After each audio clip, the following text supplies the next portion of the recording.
today is September 30th, International Translation Day. So I would like to first of all congratulate all my amazing colleagues here in California and the entire United States and the entire world. Happy International Translations Day. So today we have our last week of our 5th annual Interpreters and Translators Conference. 4 weeks of amazing experiences, of learning opportunities, of networking, and we had a lot of fun. So today it is my pleasure to introduce you a panel about Asian languages. How do we interpret community interpreting in Asian languages? So it is my pleasure to introduce you today to Dr. Renae Bryant. Welcome, Renae. Thank you. Welcome, Dr. Bryant. Dr. Bryant serves as the Director of the Plurilingual Services at the Anaheim Union High School District in California. She leads the efforts to increase student access, opportunity, equity, and success through the Plurilingual World Languages and 2019 California School Board Association Golden Bell Award winning Spanish and Vietnamese dual language immersion programs. Previously at Westminster School District, Renae led a team to implement the first Vietnamese dual language immersion program in California. Also, she's the founder and facilitator of the Leadership Book Chats and leads national book studies featuring experts in leadership.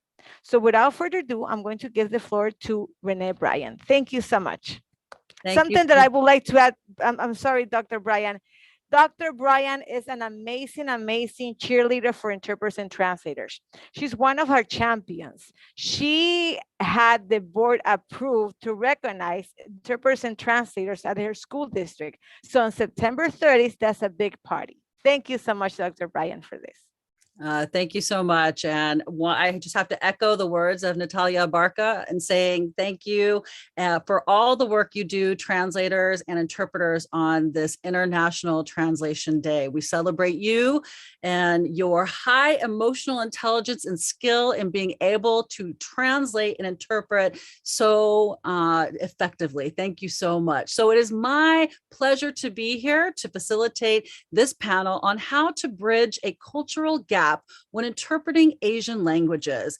And our goal of our panel is to be able to share strategies on how to transfer linguistic meanings and how to bridge cultural gaps in Chinese English, Vietnamese English, and Korean English community interpreting for more effective and efficient communication. So it is my pleasure to be able to introduce our panel that we have here. And first we have Esther Park. She is an interpreter translator for the Korean language at Anaheim Union High School District. We also have Miryoung. She is professor, graduate translation and interpretation for Middlebury Institute of International Studies at Monterey. We also have My-Hoa, Vietnamese interpreter translator at the Stanford Medical Health. We also have Wallace Chen, professor, Middlebury Institute of International Studies at Monterey. We are so lucky to have these 4 expert panelists in Asian language translation interpretation here with us today. And without further ado, I'm excited to start asking some questions. So this first question is, sometimes an interpreter may risk overgeneralizing or stereotyping when asked to explain cultural differences. How should we recommend for teachers to have best practice when they try to seek cultural insights from interpreters? So first, I'd like to ask Miryoung, will you answer this for us? Give us some insights on how we can do this. Thank you, Renae. Thank you for having me here, and I'm so glad to join this panel. Well, for people who are not familiar with other culture, getting overgeneralized or stereotyped account of culture would be more harmful than not knowing about the culture at all, I think. Especially when stereotyping can lead to bias towards certain culture or specific child or family. So when explaining cultural background, try to be objective. And by objective, I mean to state the proven and agreed fact only. So to be able to do that, the interpreter need to study their culture very, very thoroughly and have complete competence in their culture. And please do not forget to add that everyone and every case is different, even for the people that come from the same culture. That's my short answer. Thank you. That is so true. There's so many differences, even among cultures, and we have to acknowledge those. Is there anyone else that wants to add to that?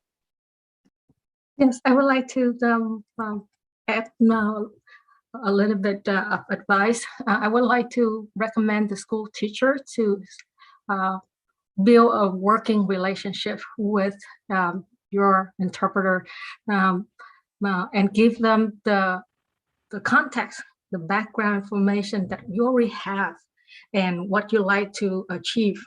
And with that information, sometimes the interpreter could give them some short answer at that time, but sometimes they would need to find the answer from the parents or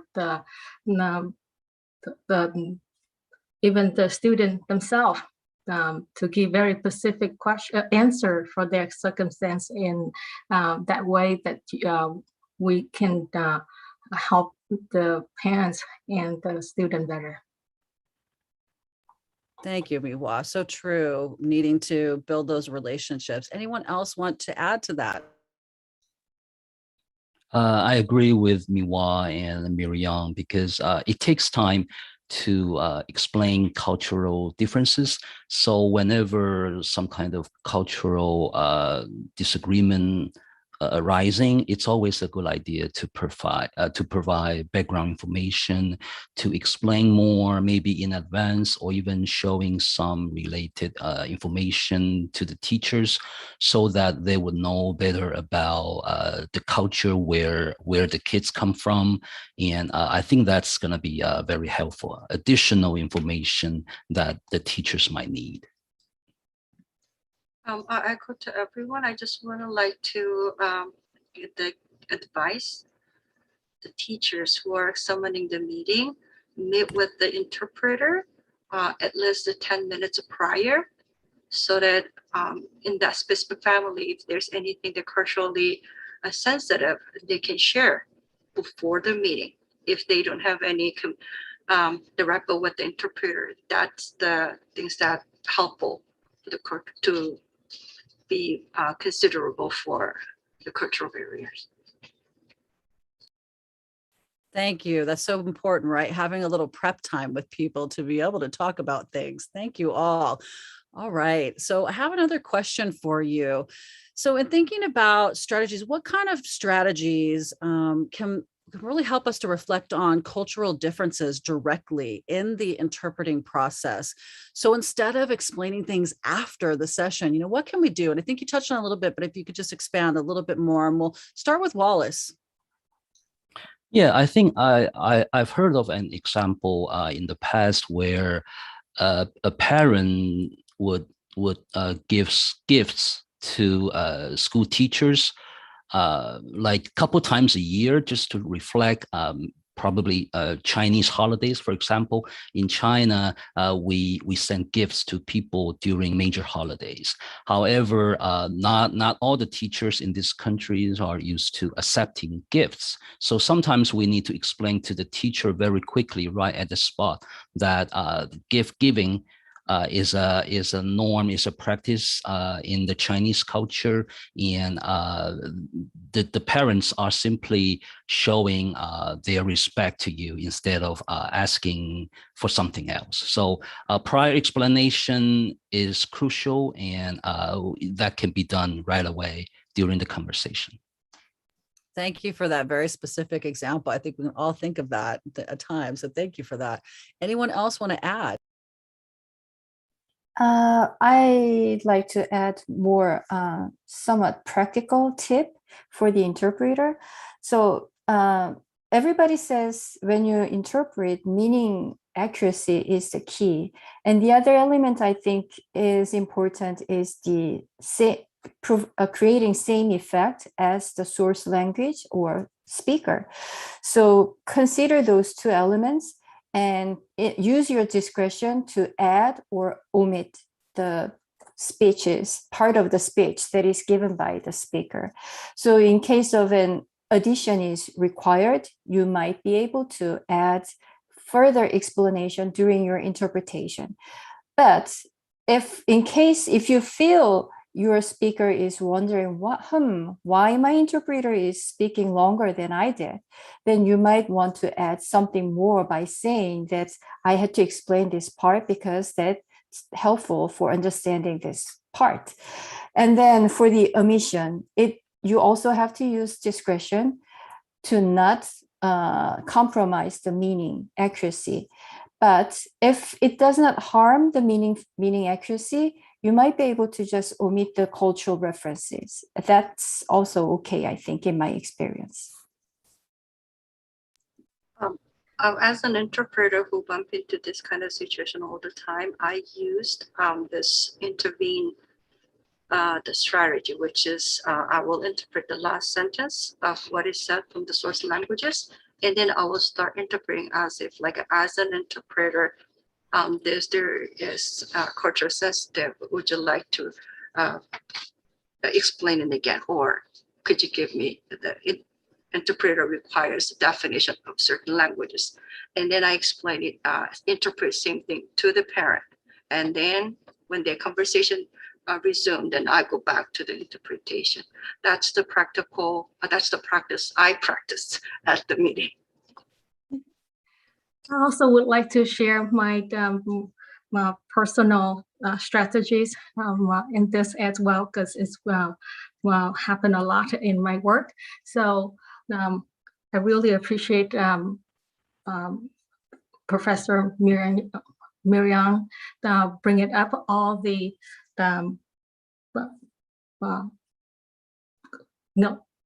very important key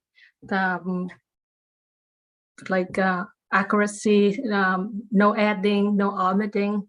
That's very important, and also being transparent as well to let the other party know what's going on, so they don't wondering. So at the beginning of the session at greeting, I always introduce my name, my language of service, and I state right there that I will interpret everything being said in first person I, so that you can communicate directly to each other. And then during the sessions, when the cultural difference arises, I would alert either maybe the school teacher, or maybe in this example, I would say the school teacher. I would alert the school teacher that by saying that this is the interpreter speaking. So right there, I change, I switch. It's my saying, and I also say that in addition to the usual conduit role, converting the message role, I also serve as your cultural broker. And the parents just mentioned such and such, and they are referring to this and that. Okay, and I described the differences concisely right there, very short, very brief, and being transparent. I have to repeat what I just said as interpreter to the parent, so that they know what's going on, and they from there, if the parents agree with what I just described, and they confirm, and then the school teacher and the parents can carry on with that. And that's how I help them to build the relationship right there. Just their voice, and they having the relationship, they open up and they share, and that's how I've been doing. And of course, you can take this and to see that really worked for you or not. Yeah. Thank you. And I love that. I think the new title is Translator, Interpreter, Cultural Broker. That'll be the third title for all of you. I love that so much. All right. Well, this question is still for My-Hoa. So here we go.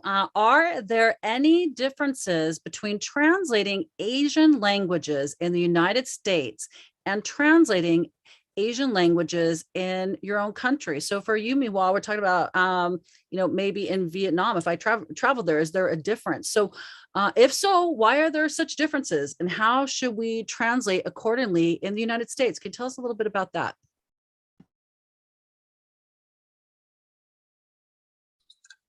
The short answer is yes, there are differences between translating, our native language, okay, in the U.S. And when you translate, Vietnam, for my case, in Vietnamese in Vietnam, it's different. I would like to bring it up one example, like we had the document that sent out for the agency for translation. And when it come back, I know right away that it's being done by a Vietnamese translator who resides in Vietnam. But because of just one word, it say medical with the Cal as California. It's a health insurance for the state of California for low-income patients. But when the document comes back, of course, they not familiar with Medi-Cal. They don't know that's the health insurance. They lowercase the letter C and make it medical and interpret as medical, which is totally different. So the difference there, because we don't, because we are, totally government, and everything's set up in a different way. And if you don't have the background information, you wouldn't know. So maybe just little thing, but as a translator with the keen eye, we catch it. And if we don't have the background information, clarify with the requester, get more information so that you can translate correctly. And you will learn that way as well. Thank you so much. I'd like to open it up to anyone else that would like to tell us the differences.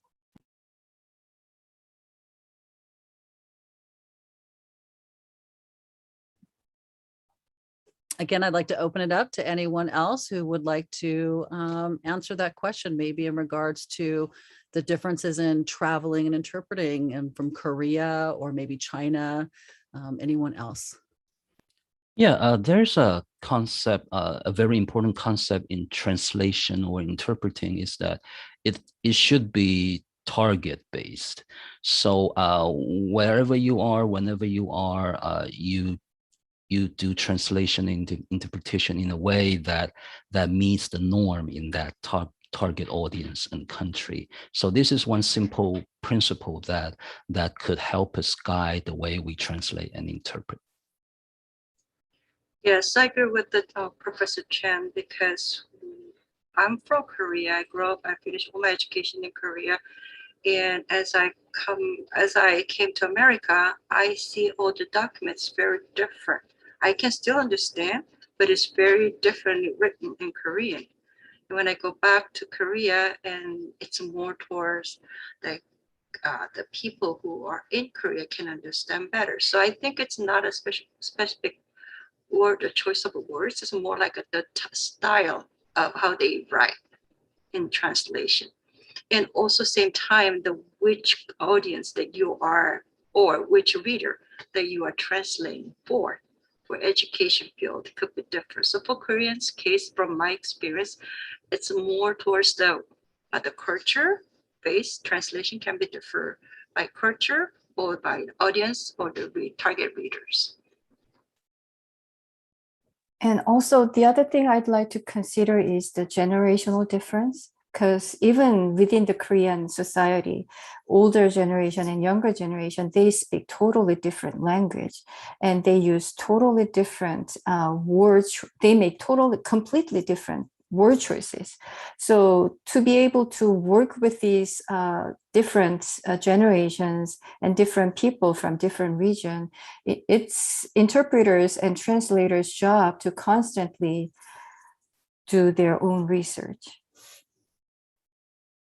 Thank you so much. So many keen insights, target audience, and just being very keen observers of what you see in your documents and people around you, and generational differences. Thank you so much. All right. So this next question, so some translator interpreters may find it hard to translate or interpret American humor or sarcasm into other languages. So in some cases, they might find themselves jumping hoops because they don't want to offend people. So what is the best way to handle this? And how do you recommend speaking with the writer or asking them to modify what they wrote? And what about interpreting? I think, Wallace, can you help us with this? You know, how do we handle the sarcasm and humor that may not translate perfectly? Lost in translation, they say, right? Yes, I think that's an area that's really hard in terms of translating humor and sarcasm and to get that meaning across. And those two things are never universal. So different cultures view humors and sarcasm differently. So, for example, Coca-Cola, Pepsi, and every major brands globally have a team of cultural experts to localize contents and to localize all the messages that they wanna publicize in a market. So they do this simply because to avoid embarrassment. So maybe we should try to adopt the policy of coming up with some kind of localization rules. So if you see that certain humor would never get translated or would never get across in another language, maybe you could advise the writer or the school board to come up with a different picture or even a different message to get the same message across. So it's not that necessarily that all the humors would get translated correctly automatically. So a transadaptation would always be required. I will also agree with Wallace, but I'm Vietnamese interpreter and translator, but I find that translation, the questions say that interpreting is even harder. For me, it's easier for the interpreter because we in person and we have the interaction with the author of the statement right away. And that's right there, the cultural difference right there at the moment. And I find that if it's that humor or the sarcasms is not appropriate, and then again, I say this is the interpreter speaking, and the statement that you just that you just say, if I interpret, it would have some negative nuance. Would you like me to interpret as is, or would you like to rephrase that? And with that simple signal, then they change it right away, and they say, "Let me rephrase it. Let me say it a different way." And I think interpreting is we have that moment to do that easily, much easier than the translation. Actually, I had an experience.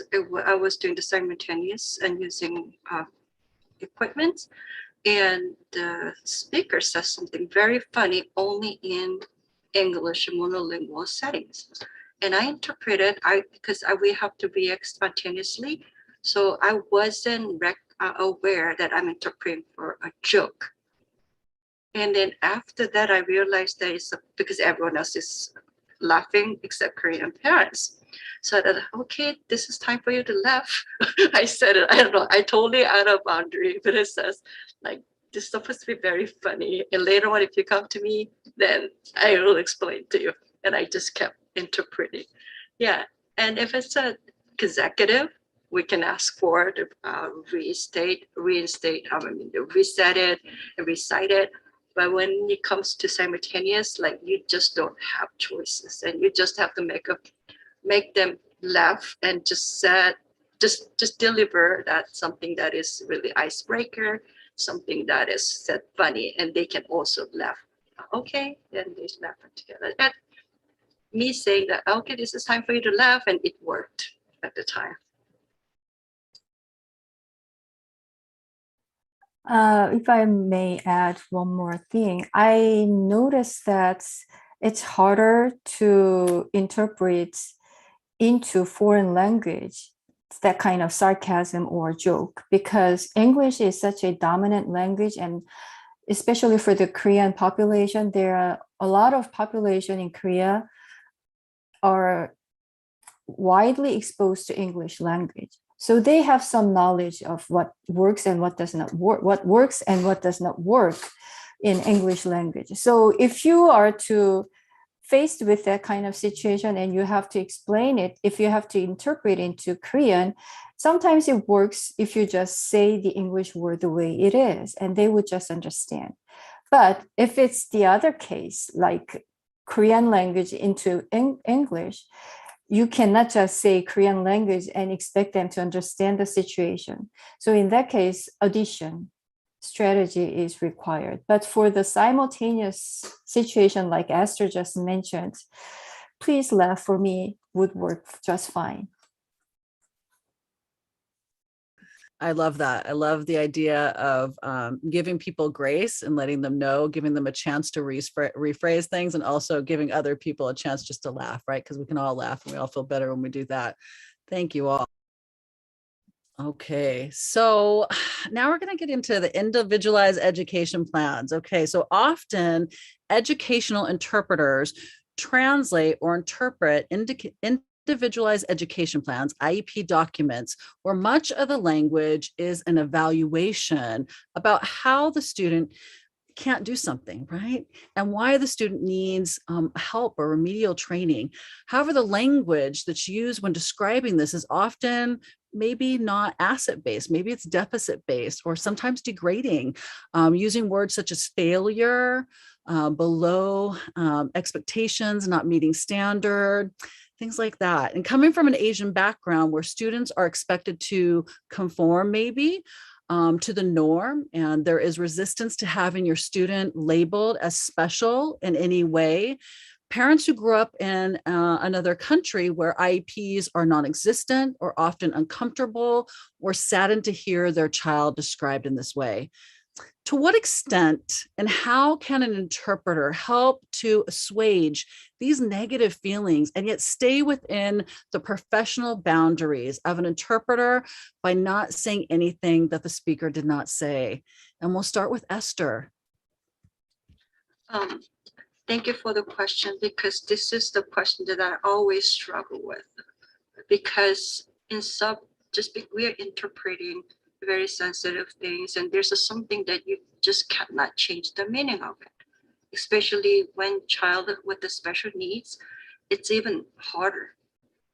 So for my case, if I have a choice, I will use my best discern to choose the terms which doesn't change the original register of the terms, and I will just use my quick decision which one makes less hurt, less degrading, and that's what I do.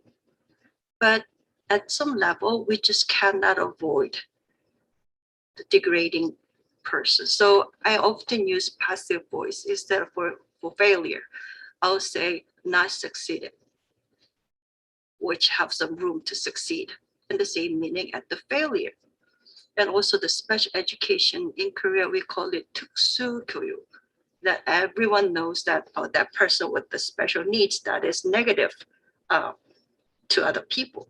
So I use 특별, that is more like a unique, but still special. So, and I would like to use the word individualized education plan. That I think that is such a good one, because everybody's needs different, and more special, more individualized gives always better. But like I said, it is impossible to completely remove of those degrading the nuance.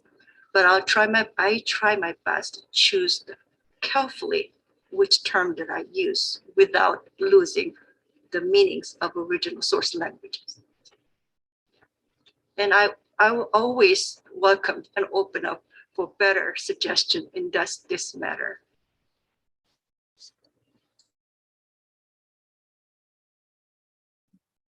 Thank you, Esther. Really appreciate your expertise, and we appreciate all the IEPs that you translate and interpret for at Anaheim Union High School District. Thank you so much for adding that point of view as an educational interpreter at the school district. All right. So as for now, moving to educational materials. So when we think about educational materials, there are many issues that we face where there are no ways for us to translate and relay the correct intention of the authors. So how do you, as a translator, interpreter, now cultural broker, decide on when to completely deviate from the original text when there are no guidelines on the issue? And Miryoung, we'll start with you. Thank you. This is also a very important question. Well, in general, deciding when to deviate from the original text, as I mentioned in my previous answer, consider two elements, meaning accuracy and the same effect as the source text. So it would be ideal if these two go hand in hand, but at times they contradict each other. So I mean, for meaning accuracy, the translator needs to be faithful to the source text, but at times it fails to create the same effect as the source text, and vice versa is true too. So again, translators' careful discretion is really important here. And in doing so, you have to consider the purpose of the document and intended readers and expected outcome. And that's my answer.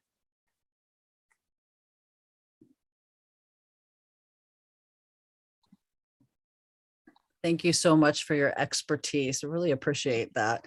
Does anyone else want to add to that? Yes, I would like to add to that.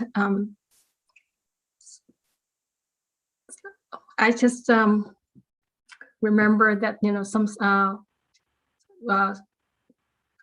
related field, like music, in any culture, we love some foreign songs, but then we want to make it in our own language, the same melody and all that, and I recall that some songs being translated, they just take the meaning of the songs, and still make it in the same melody. So I think it's similar here with the difference. I'm so sorry.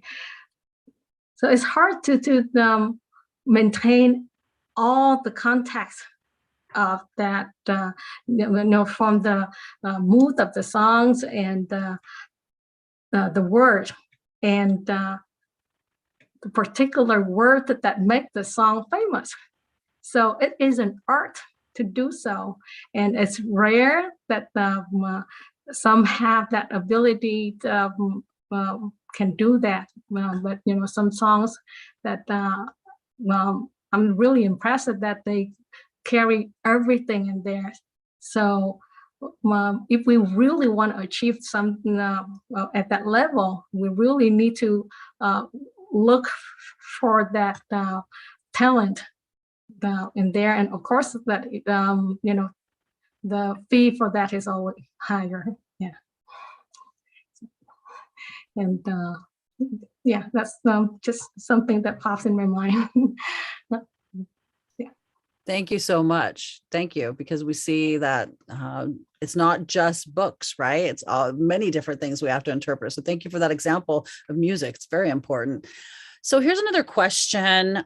During the translating process, interpreting process, cultural differences often make us feel awkward. How can we deal with that properly? And maybe have an example for us. So I'll start with Wallace. Yeah.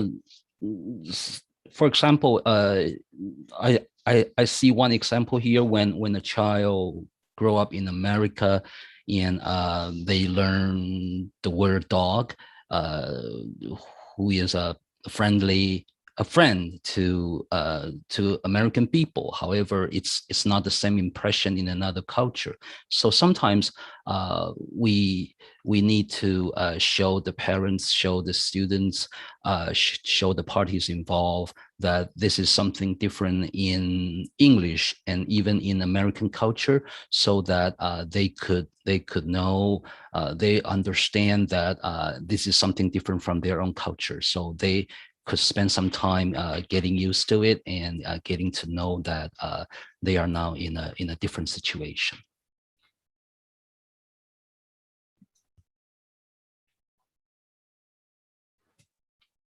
Thank you. Anyone else want to give an example from their own culture?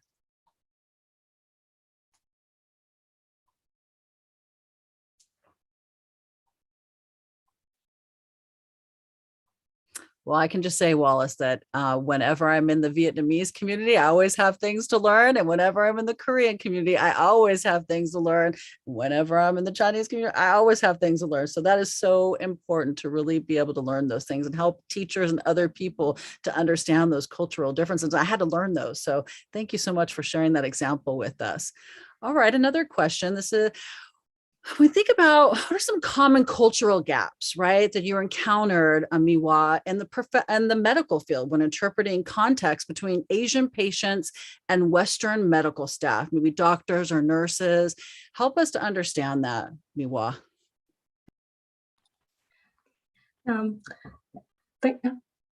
Yes. So to me, this is a really big question.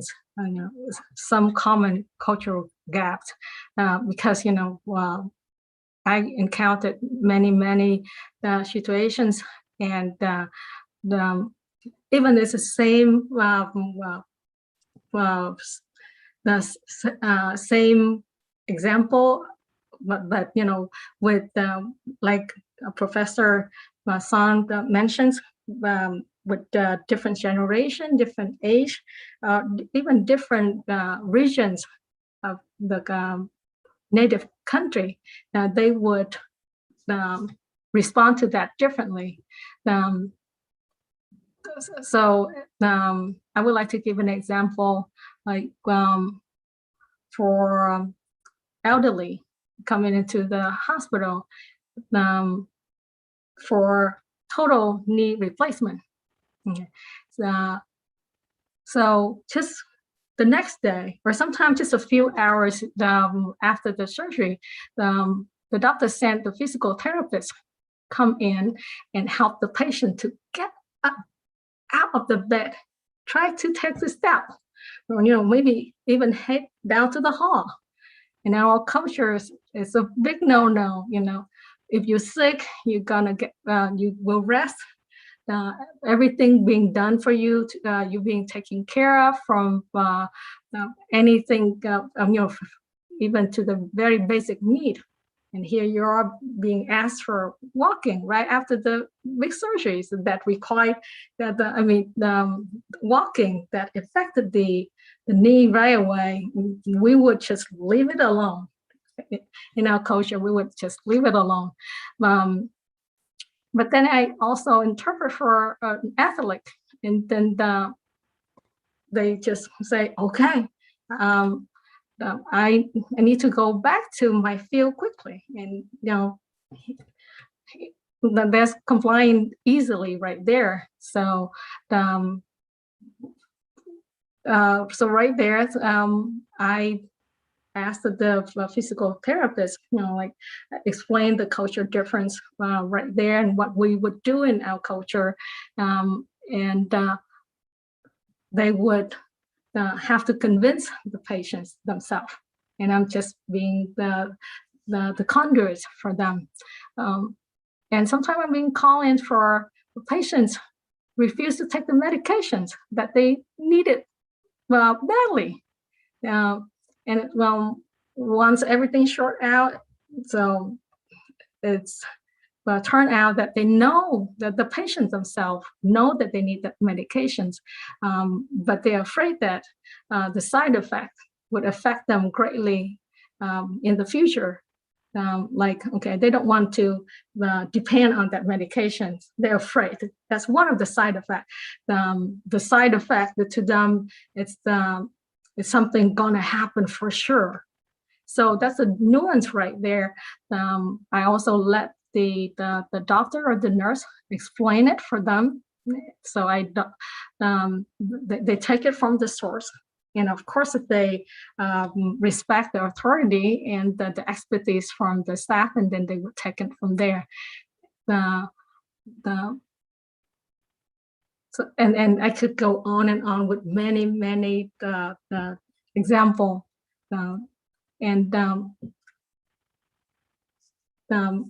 Another one is it's very tricky that navigating in the healthcare system is totally different. Well, with our own, back home country, it's being set up differently, and there's insurance involved and all that. And of course, in insurance, health insurance in our country is totally different with this. And it's even for doctor to navigate in the system, they need expert for that as well. They need financial coordinator, they need social worker to help them.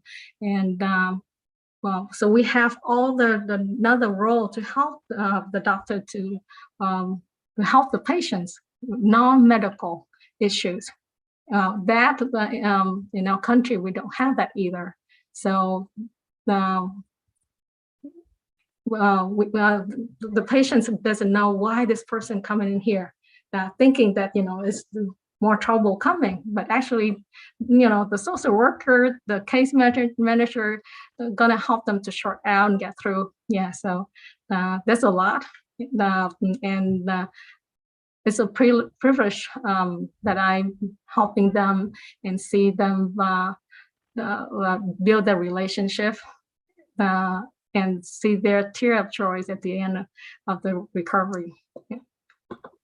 Thank you so much. That's so important and so complex. I learned a lot just listening to that. Thank you so much. So one other question I have here for all of you. Do you find that there is less of a cultural gap when one of the clients is Asian American? And does the cultural gap still exist between Asian Americans and native-born Asians? And you can think of it as Korean Americans to national-born Koreans, or Vietnamese Americans to those born in Vietnam, and not just Asian Americans as a whole group when you are answering. And then to what extent? And we can start with Wallace.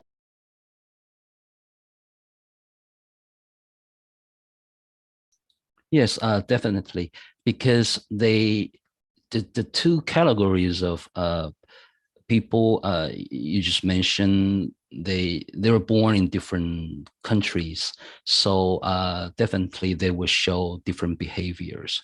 And I could think of an example where an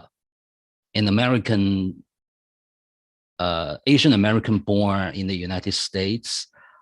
He's an Asian, he's a Chinese and American, and he knows that during Moon Festival, people in the Chinese culture eat mooncake, but he doesn't like mooncake. However, he also knows that during the Chinese Lunar New Year, adults should give red envelopes containing money to the kids. So he's kind of expecting parents to give him red envelopes during Chinese lunar festival.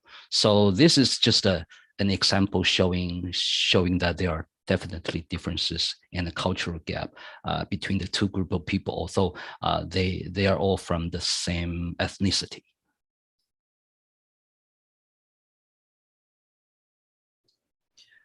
Yes, I see it every day because I have 13 nephews and nieces. Some of them born in Korea and came over to America. Some of them was born in here. Their primary language is English. So it is very interesting that how they differently say, even though they say speaking in the same English, I sometimes I just observe and find it so interesting. They're, even though they're speaking the same English, the way they express it is very different. So I guess that's a amusing cultural gap in between Asian American and native born American. Yeah, and then also I apply because I'm an interpreter, and I automatically like, how would I just listening to them in my mind, and I'm interpreting and translating in my mind, and I find myself is interpreting differently too. So yeah, it can be, that gap can be work positive and enjoyable way. But if you're not aware of those kind of gaps and you're Korean, you look like a Korean, then you should be thinking like Korean. If you put it in one category, then it will be disaster. So yes, there's a cultural gap. Let's take it positively. Let's put all the consideration so that our job can flourish and thrive.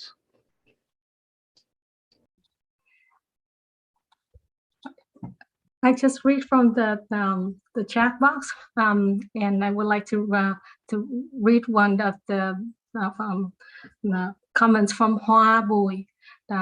She's saying that I think that the term Asian culture are very general. Vietnamese culture is much more different from other culture. For example, Vietnamese parents seem to be very strict about educations. That's why they care and give endless love and support for their children education.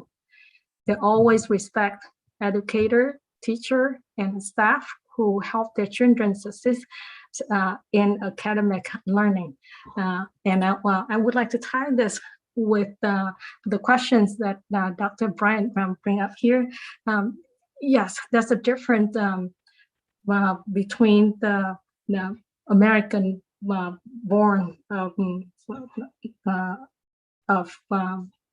Asian children here, but Vietnamese, we promote aku.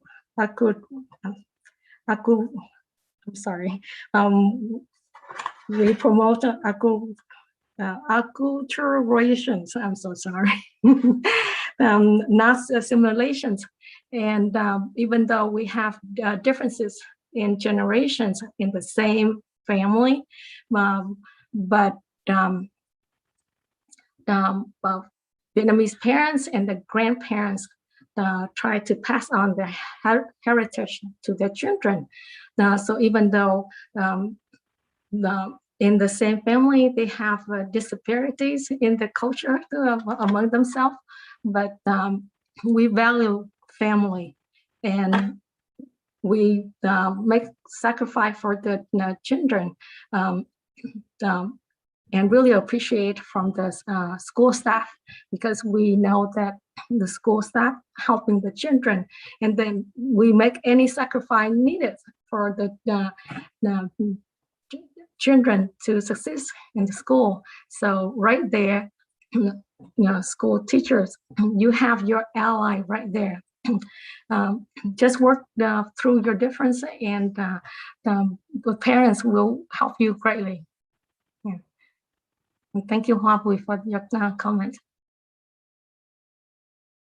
Well, I think we would all agree that Asian Americans and native-born Asians have big cultural gap, and I think it is needless to say that all ethnic Asian cultures in America are different and unique in its own way. But that said, I think Asians as a whole would have something more to share in terms of culture and value system, emotion and history, and so on. So in this sense, they find themselves more empathetic and relatable to each other. So for that reason, I kind of think that there is a less of a cultural gap among Asian Americans in different ethnic groups.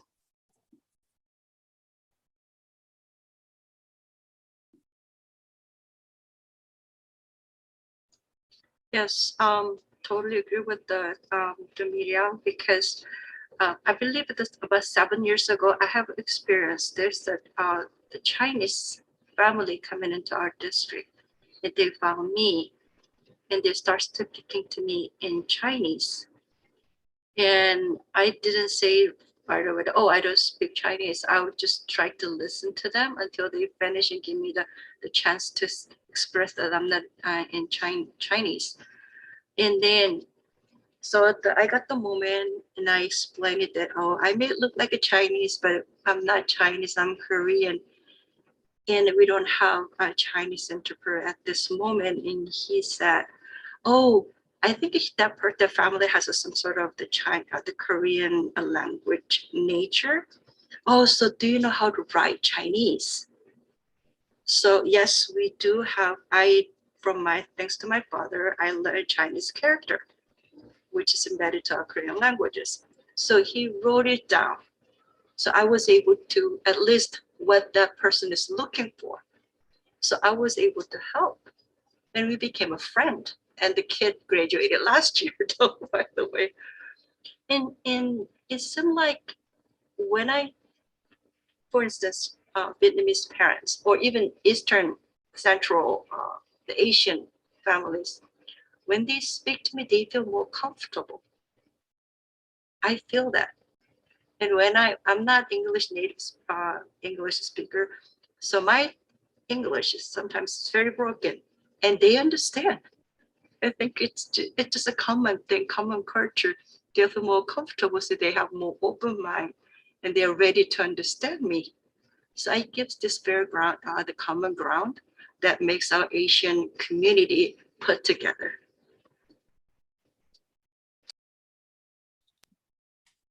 Well, my goodness, yes, go ahead.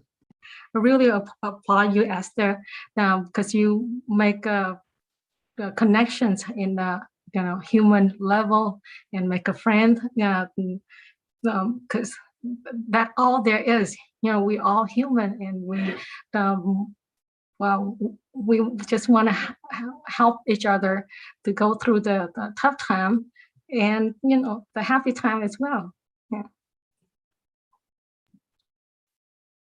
Well, thank you. I know we have maybe 8 minutes left for a Q&A, but I just want to say, I want to read the last sentence of this last comment, which says, this session has been an eye opener. So I just want to say thank you. I know we're going into the Q&A, but on my behalf, I just want to say thank you. I learned so much from all of you, but I know I'm speaking on behalf of every one of the people who are in the session that are going to watch it later. Just thank you. It's been so insightful, and I've learned so much, and thank you for sharing your expertise. And I'm going to hand it back over to Natalia Abarca, who's going to facilitate the Q&A.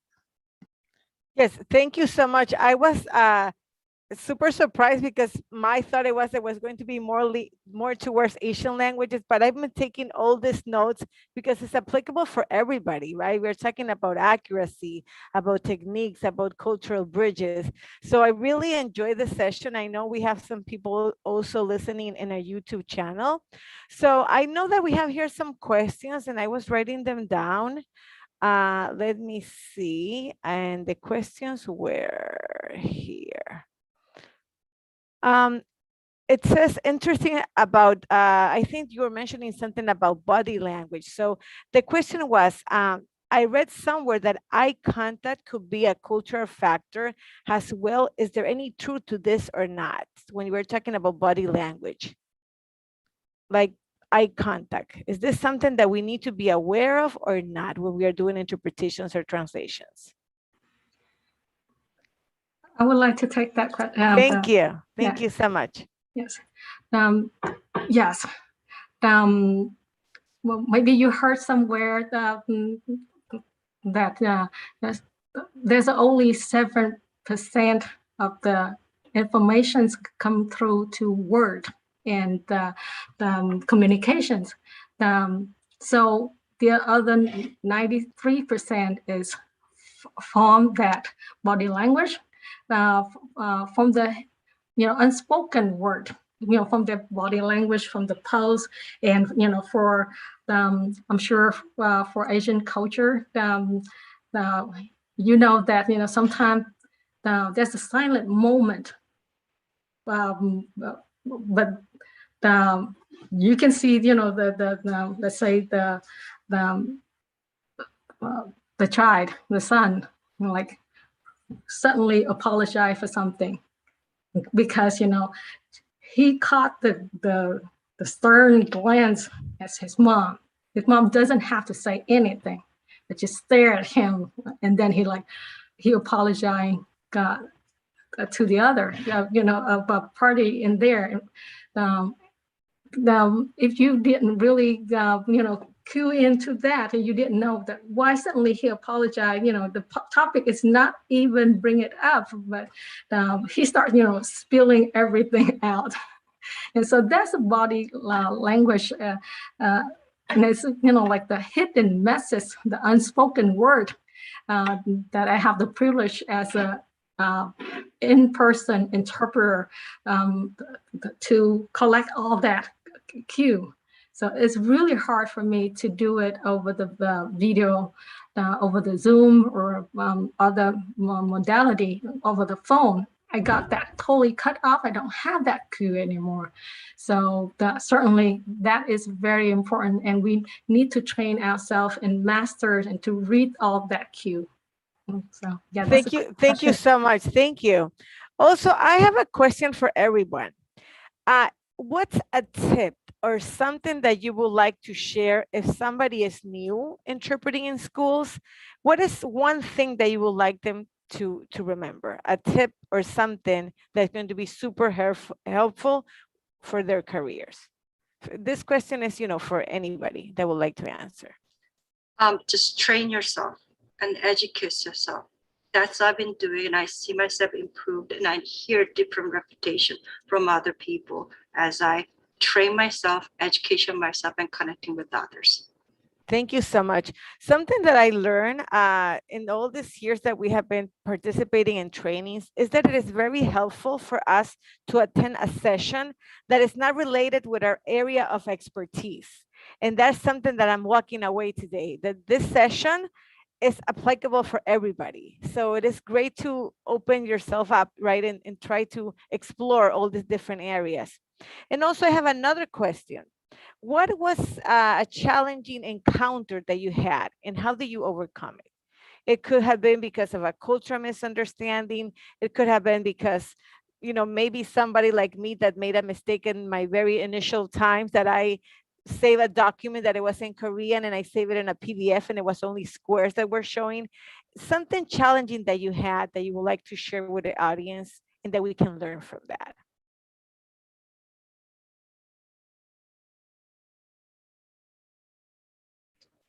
I think I'm the least experienced interpreter for this panel group, so I also can share that. I was hired as a translator, and I had never had experience of interpreting or training when I started about 11 years ago. And I was thrown into an IEP with high profile, and lawyer was there. And I didn't literally cry, but inside, I was just floating inside of my tears. And at the time, what I did is I just be honest with the team that says, I am sorry. I am trained a translator, not an interpreter. And I have no knowledge of IEP. I don't even know what IEP stands for. So right now, what I can do is I am interpreting English sentence and Korean sentence structure, filling with the English words. That's all I can do. If you still want me to stay and help the parent in this way, I'll do my best. So I was there. They allowed me to be there to educate myself. And that's the moment that I need to ask for training.